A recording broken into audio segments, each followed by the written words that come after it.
Libro de Hebreos. Se escribió, como lo sugiere su nombre, particularmente a los judíos creyentes, aunque tiene un valor e interés permanente para todos los creyentes en todas las épocas. La lectura de la epístola revelará el hecho de que el cuerpo de hebreos cristianos a que se refiere estaba en peligro de descarriarse de la fe. Comparados con la nación en conjunto, ellos eran una pequeña compañía de poca importancia, considerados como traidores por sus compatriotas y eran el blanco de su sospecha y odio. Sentían su aislamiento, apartados como estaban de la nación.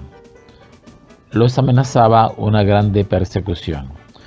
Oprimidos por las pruebas presentes y por el pensamiento de adversidad futura, habían cedido al desaliento. Se estaban retardando en su progreso espiritual. Capítulo 5, versículo 14. Muchos estaban descuidando la asistencia a los cultos. Capítulo 10, versículos 24 y 25. Muchos, cansados de andar por fe, estaban mirando hacia el magnífico templo de Jerusalén con sus sacrificios y su ritual imponente. La tentación era abandonar el cristianismo y volverse al judaísmo. A fin de impedir esa apostasía, se escribió esta epístola, cuyo propósito principal es mostrar la relación del sistema mosaico con el cristianismo y el carácter simbólico y transitorio del primero. Ante todo, el escritor expone la superioridad de Jesucristo sobre todos los mediadores del Antiguo Testamento. Luego señala la superioridad del nuevo pacto sobre el antiguo, como la superioridad de la sustancia a la figura, del antiguo, del antitipo al tipo y de la realidad al símbolo. Estos creyentes estaban perplejos y desanimados por las múltiples tentaciones y por el hecho de tener que andar en medio de la adversidad por fe en la desnuda palabra de Dios, sin ningún sostenimiento o consuelo visible.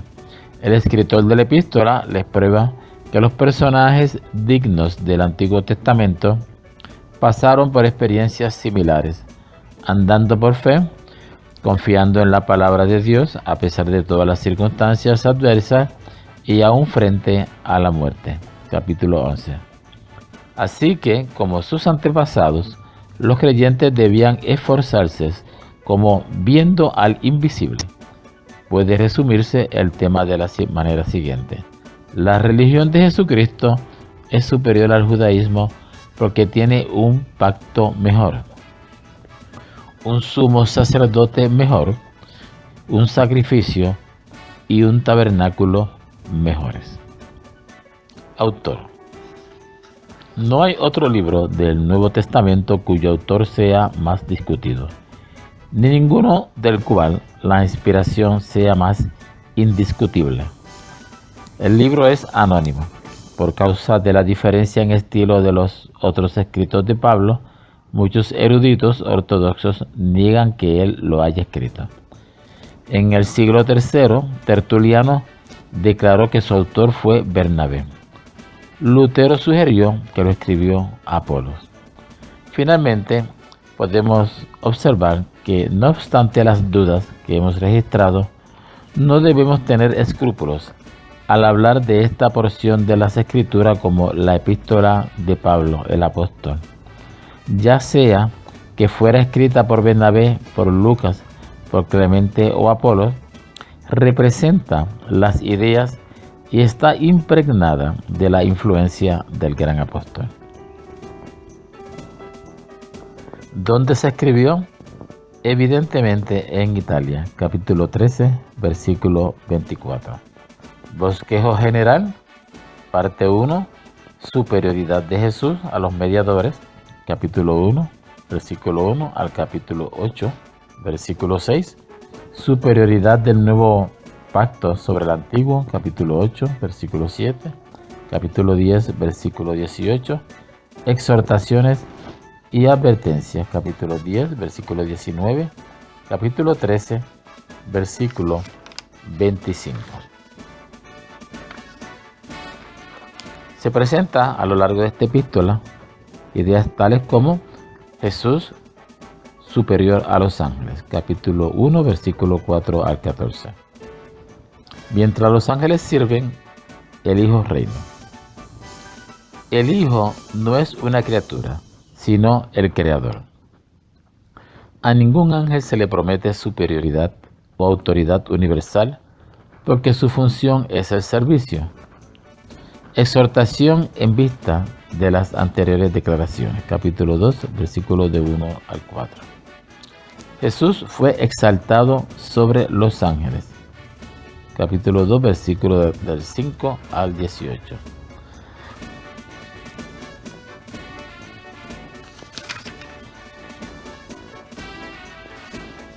De esta manera, llegamos a las exhortaciones y advertencias finales, capítulo 10, versículo 19 al capítulo 13 al 25, que es una exhortación a la fidelidad y a la perseverancia en vista del hecho de que tienen seguro acceso a Dios por medio de un fiel sumo sacerdote.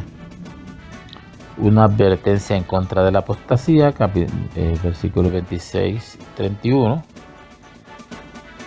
Una exhortación a andar por fe, capítulo 10, versículo 37. La fe descrita, capítulo 11, versículo del 1 al 3. La fe que conquista por medio de Dios. Una exhortación a la obediencia escrupulosa por razón de su llamamiento celestial. Bien interesante la mención que se hace de Melquisedec, que es el sacerdocio de Cristo tipificado en este personaje del Antiguo Testamento. Se menciona como un tipo de Cristo, lo decimos ahora, lo acabamos de decir. El escritor emplea un modo judaico de ilustración, toma un hecho espiritual tal cual es y muestra su valor típico. Melquisedec es un tipo de Cristo en los aspectos siguientes. Por razón del significado de su nombre, que es Rey de Justicia, Rey de Paz. Su sacerdocio no era hereditario. A los sacerdotes judíos se les exigía que comprobar su genealogía antes de ser admitidos al oficio. Esdras capítulo 2, versículos 61 al 63. Aun cuando Melquisedec era un sacerdote, no hay registro de su genealogía, y eso es lo que significa la expresión sin padre, sin madre.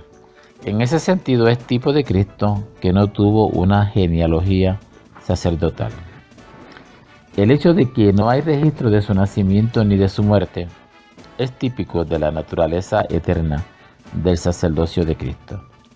Esto es lo que significa la expresión que no tiene principio de días ni fin de vida. El sacerdocio de Cristo, tipificado por el de Melquisedec, es mayor que el de Aarón, según se muestra por los hechos siguientes. Hasta cierto punto, Leví, estando aún en los lomos de Abraham, pagó los diezmos a Melquisedec. La madurez espiritual no se alcanza por el sacerdocio de Aarón y el pacto del cual era mediador. Esto es confirmado por el hecho de que otra orden de sacerdocio había de surgir, la orden de Melquisedec. Ese cambio de sacerdocio implica un cambio de ley. El cambio fue efectuado por causa de la incapacidad de que la ley mosaica trajera madurez espiritual. Romanos capítulo 8, versículo 14. Contrario al sacerdocio de Aarón, el sacerdocio de Melquisedec fue instituido con un juramento. El ministerio de los sacerdotes de la orden de Aarón terminaba con la muerte, pero Cristo tiene un sacerdocio eterno e inmutable. Muchas gracias por la atención a estos estudios. Continuaremos próximamente con el libro de Santiago.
vacilar, declarando con holgura no hay que trabajar. Mientras tanto aquel maestro te vuelve a llamar.